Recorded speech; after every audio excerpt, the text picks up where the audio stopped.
Welcome in to Outkick the show. I am your fearless leader, Clay Travis. Appreciate you joining me on a sterling October Tuesday, wherever you are across the country. I hope it's as beautiful there as it is in the great state of Tennessee. My name is Clay Travis. This is Outkick the show. I do it with the support of my friends at Oddshark. Go to Oddshark for all of your gambling and informational related needs. Also, if you need a mortgage, go to my friends at thehomeloanexpert.com. They'll hook you up whether you need to get refied, whether you need to get pre-qualified. If you have a rate in the fours, it's close to Christmas season. And what happens in Christmas season? Your wife or your husband or your significant other, they all go out and spend a lot more money. And so I got to tell you right now, save money now while you can by going to thehomeloanexpert.com. And if you do that, I will give you a free VIP subscription for the year if you tell them that Outkick and Clay Travis sent you. So make sure that you do that. Finally, we're loaded up with advertisers.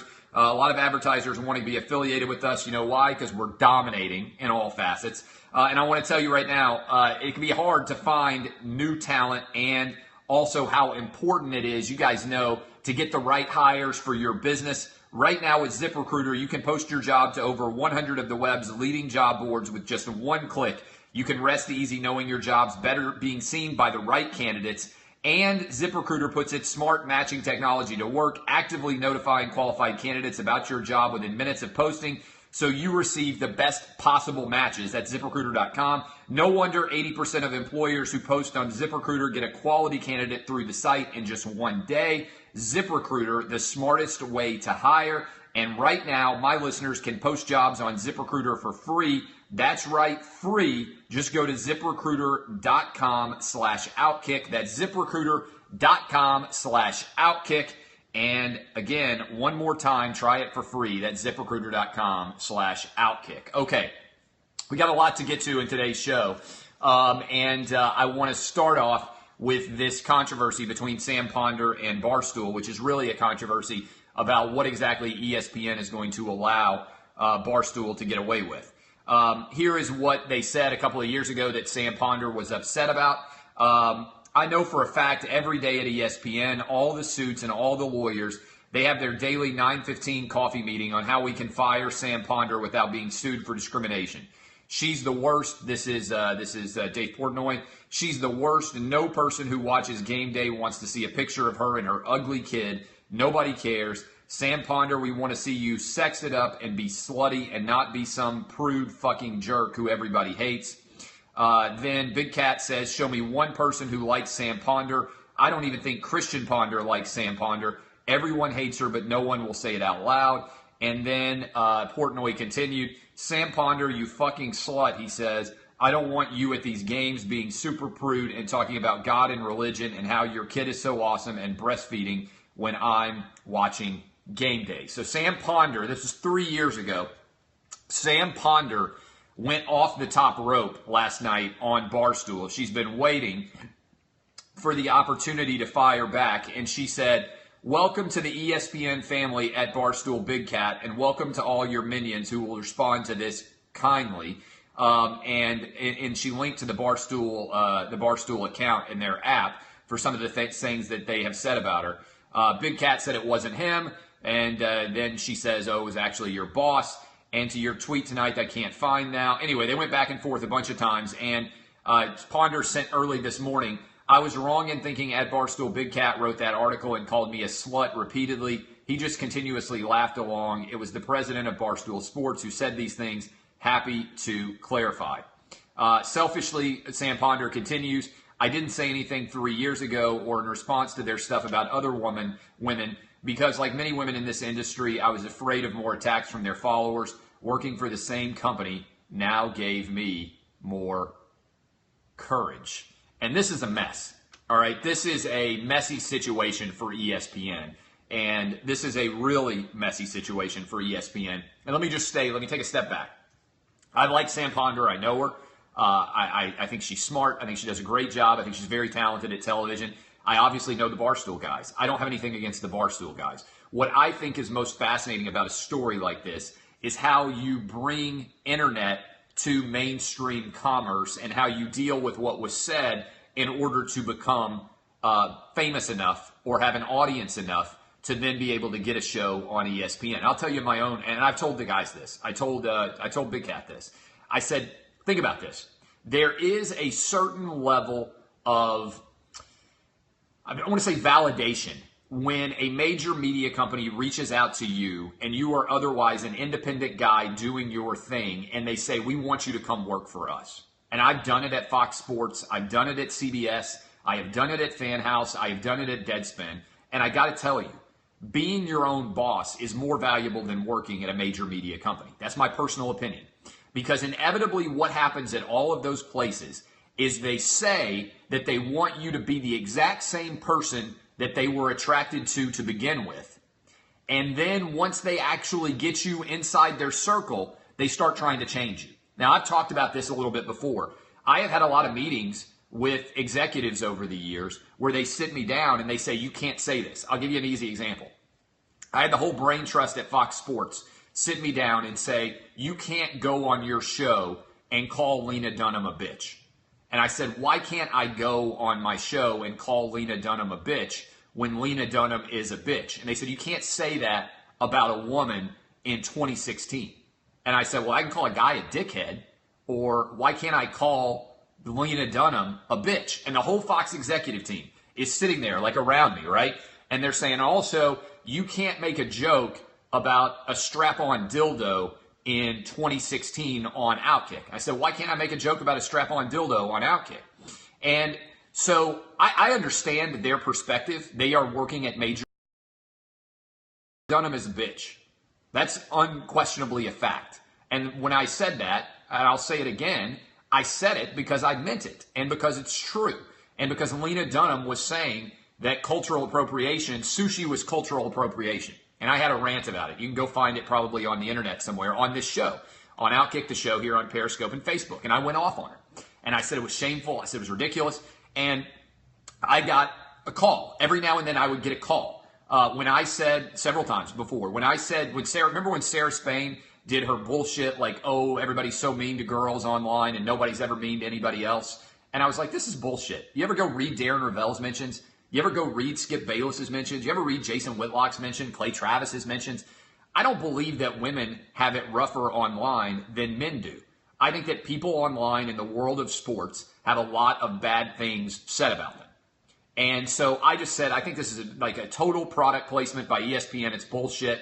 And I went on and said it. And I got a call and they're like, you can't say that. I said, what do you mean I can't say that? And ultimately, I made the decision that I would rather be independent. When I did my radio show, Outkick the Coverage, before I signed the contract, I said, I just want you to know, I'm going to be the exact same person on this radio show. Now, within the context of, I'm not going to curse. I understand FCC restrictions, but I'm going to have the exact same opinion on my radio show as I'm going to have on Outkick the Show and on Facebook and Periscope. Now, there's no FCC restrictions here, so I can curse. I can say whatever I want.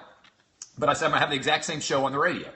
And they said, that's exactly what we want. And I got to give them credit. Scott Shapiro and Don Martin at my bosses at iHeartRadio are the best bosses I've ever worked for in radio or anywhere.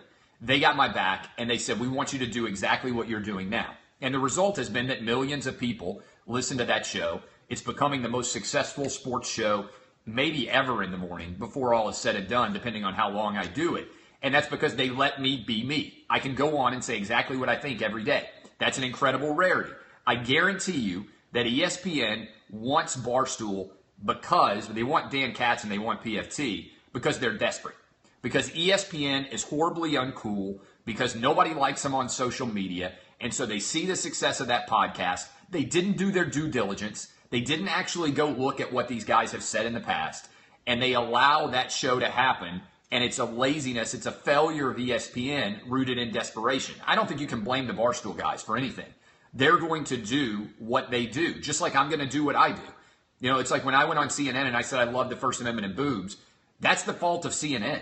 I've said that for years. If you don't know who I am or what I say, that's on you. I'm not going to become somebody different to be on your television network. I'm not going to become somebody different to do your radio. What I'm selling is I'm going to be 100% real every day, whether you like it or not.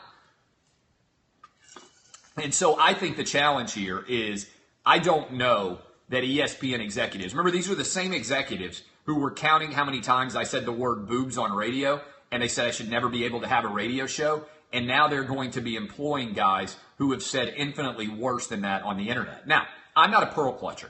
I'm not the person who goes out and I think it's ridiculous to go back through what somebody said that's funny, like the idea of going back through Trevor Noah's tweets or going through Amy Schumer's jokes and being like, that joke's appropriate, this joke is inappropriate. I've made this analogy for a while, but I think that everybody on the internet who does that's a total pussy.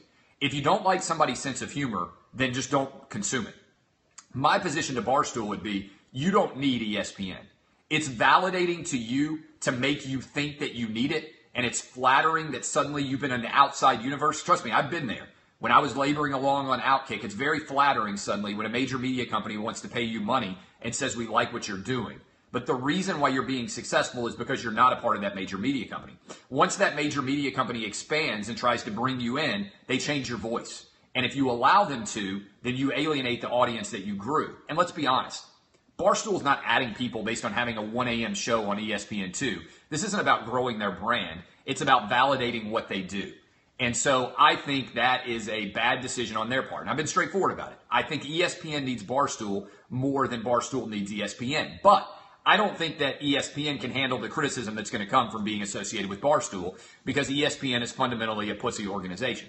And I have to say, if you're going to suspend Jamel Hill for saying that the NFL should be boycotted, how in the world can you employ guys who said that Sam Ponder needs to be dressing sluttier? I mean, that's a tough angle to follow. And by the way, Sam Ponder is not some isolated person that they've said bad things about. They've said bad things about a lot of people over the years. I mean, every day they say bad things about me. And look, I take it. I'm good at it. I'm perfectly fine.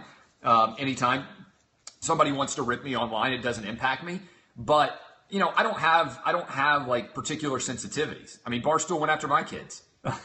I mean, so that is, I understand why somebody would say, hey, this is not fair. And I'm also willing to speak out. I got to give Sam Ponder credit because there's so, and Elika too as well. There are so many people who are afraid of Barstool's audience being mad at them that they won't actually share an opinion that's contrary to Barstool. There's a lot of losers out there in Barstool's audience. I mean, I said this before. You guys remember this. I don't know that I've ever seen a group of people, ever, of any fan base, that spends more time talking about how much money other guys they don't have, how much money other guys they don't know have. This is, to me, the ultimate I'm a pussy move. If you are going on social media, and like, I can't tell you the number of times people are like, Barstool guys have more money than you. And I'm like, this is such a weird thing to do. Imagine doing that to an athlete. Like, I'm in the major leagues. I make a lot of money. Can you imagine going to a major league athlete and sending him a message about somebody that you don't know and be like, let's say that Matt Ryan is an NFL quarterback and he's got a Twitter account. Imagine if suddenly people start going to Matt Ryan and they're like, Matt Stafford makes so much more money than you, loser. Like, that's a really loser thing to do, right? Bragging about other people that you don't know to other people that you don't know is really a sign that you have a mosquito dick, as I like to say. That's a really weird thing to say. I can't remember ever going to one person that I don't know and bragging about the success of another person that I don't know to them in order to somehow feel better about myself. Think about how weird that is. I'm going to brag not about how well I'm doing. That's fine. I brag all the time. You got to brag. Got to get your story out there. Not bragging about how you're doing, but choosing to brag about somebody else and how they're doing relative to another person that you don't know. That's a really weird mosquito dick behavior. And there's a lot of mosquito dicks in the Barstool family. The Barstool audience is filled with dudes with mosquito dicks because they run around failures in life bragging about the successes of other people. And as a result, people are afraid to actually call Barstool out, especially women, because they know it's going to be so vile in their mentions. I'm like Brer Rabbit. I love getting thrown in the briar patch. I like to fight. I like being in the mud. I enjoy rolling around. I enjoy the controversy. You're not going to win that with me. I love it. I love every minute of it. But I can understand why it's intimidating and scary to a lot of people who don't live in that universe. I live in the internet universe. I live on that all the time, but I love every minute of it. I'm Brer Rabbit. I'm Brer Clay. Throw me right in the briar patch. I love it there, right? If you remember those old stories. So I think the challenge here is ultimately a reflection of how desperate ESPN is. ESPN is so desperate to be loved that they didn't do any due diligence here. It's basically the equivalent of John McCain picking Sarah Palin as his vice presidential candidate. He was so desperate to be liked that he didn't do the due diligence on Sarah Palin, and he ended up with a bad match. And I think that's what's happening with ESPN and Barstool. How did nobody know this stuff was out there? How did they not address this beforehand? How do you have your most prominent female employee called a slut by new people that you are hiring, and you didn't address this at all beforehand? That's bad management. And I understand why there's lots of people at ESPN who are saying, wait a minute, how in the world can we hire and promote these guys when they have been denigrating us for years? Now, as a result of this new television deal, Barstool's not going to say anything bad about ESPN people. They're just going to completely go into a shell. They're going to turtle. And they're not going to say anything bad at all about anybody at ESPN because they're trying to preserve their show. And I think that's a bad move. My advice would be you don't need them. Don't worry about it. Facebook just pulled that college football show that they're doing. They just canceled it because they said it's a bad look for Facebook. I think at some point the pressure is going to come down on ESPN and they're going to cancel this show. And that's why I've been saying, like, I think Dan Katz and PFT Commenter are really talented. They don't need Barstool. They don't need to be employed by Barstool. They don't need the weight of everything that Barstool has done before to encumber them. Their audience is going to follow them wherever they go. And that's why I ultimately don't think Barstool has a business. I think they have a collection of a couple of talented guys, and when those guys leave, those guys are going to collapse the business. And so, I mean, look, that's why people say, why haven't you hired a ton of people at Outkick? Because most people don't make me money. Barstool's got 75 employees now, and I bet 4 of them actually make 90% of the money. The rest of it is just fluff. They're trying to look bigger than they actually are. If Big Cat and PFT left, that company would die. I mean, they would be in real trouble. So I would just say you don't need the weight there. And I think it's a bad look by ESPN. ESPN's not going to gain that much. They're trying to get likes from the cool kids because they're getting crushed. They're not going to gain any money from an ESPN2 show. They are going to get raked over the coals. They released a statement where basically they said, we don't have anything to do with this. Barstool released a statement, or these comments. Barstool released a statement where they said, we said some inappropriate things in the past and we couldn't have gotten here without having said those. I agree with that. I think, and look, people have been poring over everything that I have said for a decade. When I got hired by Fox, everybody went back over everything I'd ever said about Aaron Andrews, everything I'd ever said about Joe Buck, about anybody who worked at Fox, as if I ever thought that I was going to be employees with them. So I don't begrudge anybody who said stuff about people before they were their coworkers. In this business, on the internet, it's the Wild West. If I had known what I was going to do now, would I have written the stuff that I wrote 15 years ago? Maybe, maybe not. I don't know. I don't know that I would change. But what I write at 38 might be different than what I wrote at 23. Or, more accurately, you could criticize me and say what I wrote at 23 and 25 is basically the exact same stuff that I write at 38, and that I haven't actually grown up that much. It's funny, people say, like, oh, you've changed. That's the criticism that I get a lot. Oh, you're selling out. Everybody gets told they're selling out. As soon as you start making millions of dollars, you get told that you're selling out. That's the goal. I mean, that's something where Portnoy and I agree. Ultimately, when you're in the media business, you're doing it to sell out for as much as you possibly can. Everybody wants to sell their labor. Now, the difference is I value creativity and creative freedom more than I do money. That's why I turned down the FS1 show. They're trying to make me the next Skip Bayless at FS1. I'm not Skip Bayless. We're a lot different. I'm smarter than he is. I'm better at television than he is. I'm a better writer than he is. I'm better than Skip Bayless. Therefore, I'm not going to emulate my career off someone who is inferior to me. And also, I'm not the kind of guy who's going to have the same argument for a decade and never change it, no matter what the actual impact is. Now, some people would say that's crazy. You got offered a multi-million-dollar deal in your own television show. You could have done that at Fox. Why did you turn it down? Because I'm confident in what I'm doing now, and because I'm insanely happy. And I make a great living, and I get to live in Nashville, and I get to do these shows, and I get to do my radio show. And I wouldn't change anything about my life, except I'd prefer not to have to get up at 4 a.m. But I think the danger there is ESPN doesn't want Barstool. They want the patina of Barstool without any of the controversy. And that's like saying you want the ice cream without the fat. You can't get those two things. And that's why I always say when I sign contracts with media companies, I say I'm going to be the exact same person that I have always been. I'm not changing. You can want me to change, but I'm not going to change because I trust what I'm doing. So I think this is a fascinating study. I would pay attention to this. I think if you're a college kid and you want to write about the intersection of media and the internet, you can use me as an example. You can use Jason McIntyre as an example. There haven't been that many people who have gone from writing for an audience of 0 to creating an entire brand for themselves. We've done it at Outkick. I think the Big Lead has done it. I think the Barstool guys have done it. There are not very many people who have done it. And so that integration between the Wild West of the internet and FCC-regulated TV is always kind of an intriguing balancing act. So I understand why Sam Ponder's upset. I understood why Elika was upset. I think they had every reason to be upset. I appreciate the fact that they're willing to go out there and actually fire back and give their opinion out there. I think it requires a lot more bravery than taking shots at somebody that you don't know from a studio requires. And I try to be as upfront and say the exact same things on here that I would say anywhere. That's that. Any questions about that, the Sam Ponder versus Barstool versus ESPN mess? Any questions about any of those stories? Also, I'm on the side of Barstool in this respect. I do think that there is a cottage industry. Let me circle back around on this. There's a cottage industry now of people who want to be perpetually offended. And they want to say that things should not exist because they are clutching their pearls and they are offended. And this is where Barstool's audience overlaps with mine a little bit, I think.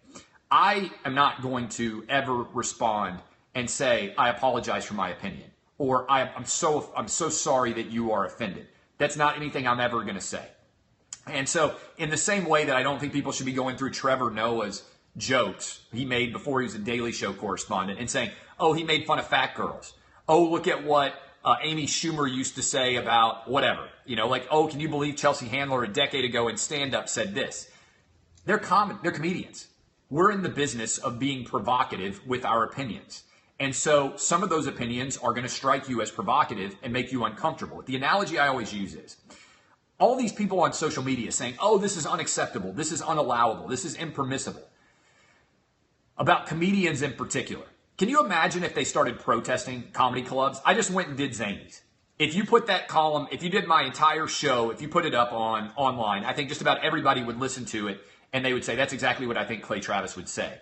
But there'd probably be a few delicate snowflakes, a few flowers out there that would curl up in the fetal position and they would say, I can't believe Clay Travis made that joke about Tiger Woods and a Perkins waitress. That was inappropriate. I can't believe he made that joke about Donald Trump and the little kid doing the lawn mowing at the White House. That was inappropriate. Well, so what? My job is not to satisfy everybody. And what I always say is, we give credence to people on social media who say, oh, this is unacceptable, and send off a retweet or hit a like button or whatever they do. Yet, if those same people made placards and went out to the comedy club and they stood outside in the rain and the sun and the heat and the cold and they said right up there, this joke is impermissible. I am so offended. You would drive past the comedy club and you would think, man, that guy or girl needs to get a fucking life. Who in the world is protesting outside of a comedy club about the jokes that people are going to say inside that comedy club? You would make fun of that person. Yet that person is actually willing to spend their time going and standing outside of a comedy club. They've got poster board. They traveled there. They're dealing with the elements.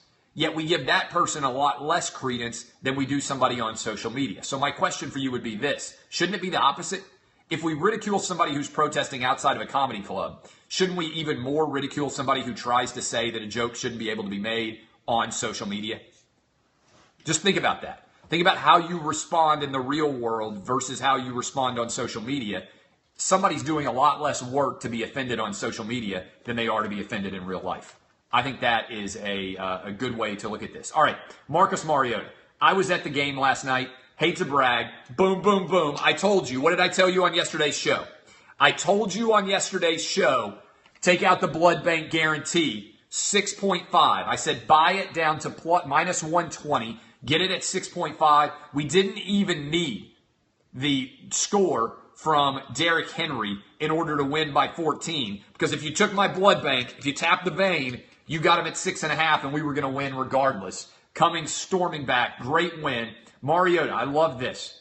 Mariota could not run, could not move barely at all in the pocket, yet against the blitz, he had a perfect passer rating last night. Every time the Colts tried to blitz Marcus Mariota, he delivered. I love this guy. Hopefully the Titans can get the win over the Browns and he can stay healthy and then get into his bye week and get healthy. I absolutely loved everything associated with that performance. Now, here is something interesting. It's always, what is it always? It's always Jon Gruden season somewhere. And what I will tell you is back when Tennessee hired Butch Jones, Jon Gruden was interested, but Tennessee did not pursue him aggressively enough. This is true. There are a lot of people in major positions of prominence that will endorse what I just told you. Jon Gruden was interested in 2012, but they did not go after him aggressively enough. This year, newest reports, groomer season, taking off again. We've been talking about it for like 6 or 7 years now. Multiple insiders are saying that Gruden had a dinner Friday with important people in which Tennessee essentially asked him to name his price. The idea is the search team from the Nealon Foundation to Manning and Fulmer have admitted to Gruden they messed up in 2012 and are not pursuing other options until he either says us or no. Yes or no. A Gruden head coach, Jim Bob Cooter OC, with Jim Bob Cooter inheriting the gig once Gruden leaves, no longer seems like a pipe dream. This is on Reddit, where the groomers are going to flow like a mighty waterfall. I'm just reading directly off of this. Almost an hour ago, insiders stated that Gruden has already started looking for assistants. Fire up your Grudens. I linked the relevant forums again. This is pretty incredible. So, Jon Gruden, I don't think there's any harm in it. I would equate it to approaching a hot girl at a bar. Figure out once and for all if he's actually interested. I'm telling you, in 2012 he was, and Tennessee did not go aggressively after him enough, and they ended up with Butch Jones. Jon Gruden is only 54 years old. He's obviously an expert on the offensive side of the ball.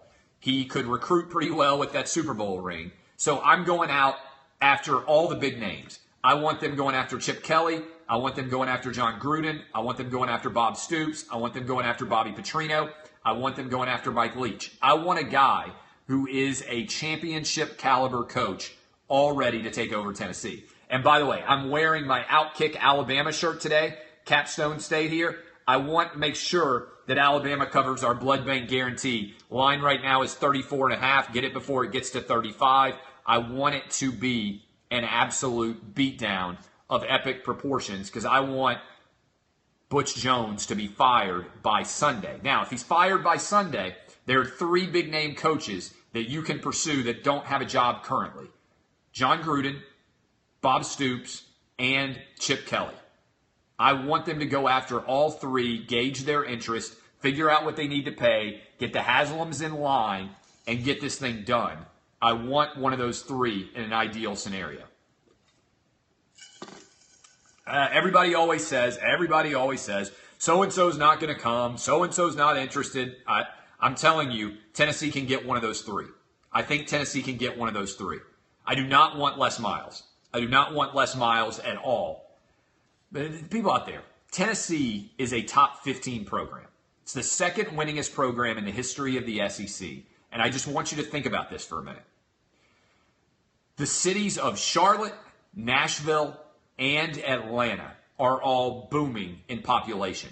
If you draw a circle around Knoxville, Tennessee, almost all recruits come within 4 hours of campus.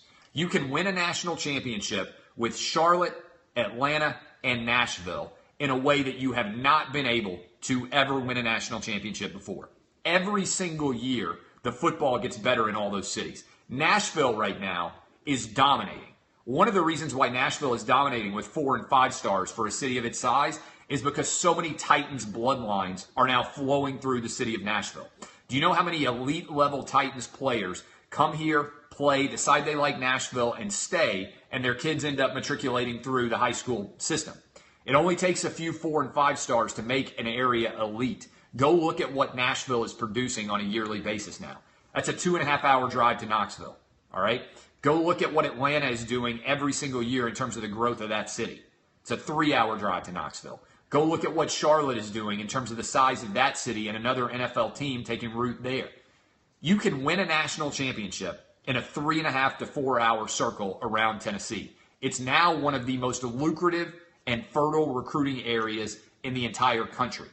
And so for people who haven't looked at that, do a little bit better job. Research things better. Look at the quality of player that the state of Tennessee is producing now. Tennessee's a sleeping giant. 8th winningest program all time. 2nd winningest program in the history of the SEC behind Alabama, even with a decade of obsolescence. Remember, it's all about the head coach. People forget how bad Alabama was until Nick Saban got there. We're talking about a long time of not being very good. Alabama got rescued by Nick Saban. This hire needs to be the one that rescues the Tennessee football program, and I think it can be. All right, I love all of you. Any questions as we go out? Again, Mariota, I think the Titans are in good shape. They're going to win the AFC South as long as he is healthy. We got Jon Gruden rumors at the University of Tennessee, and the Barstool versus Sam Ponder versus ESPN feud. I think you probably would have enjoyed that conversation that we had there. I appreciate all of you. I will see you tomorrow. My name is Clay Travis. We'll be live 6 to 9 a.m. Eastern on Fox Sports Radio and Sirius XM Channel 218 and XM Channel 202. Go program your satellite radio car stations. We now are on all 3 hours. Sirius XM Channel 218 and XM Channel 202. Go check out OddsShark. Get your mortgages at the Home Loan Expert. Find a job at ZipRecruiter.com. Love you. Kisses from me to you. I'm Clay Travis. This has been Outkick, the show. Love you.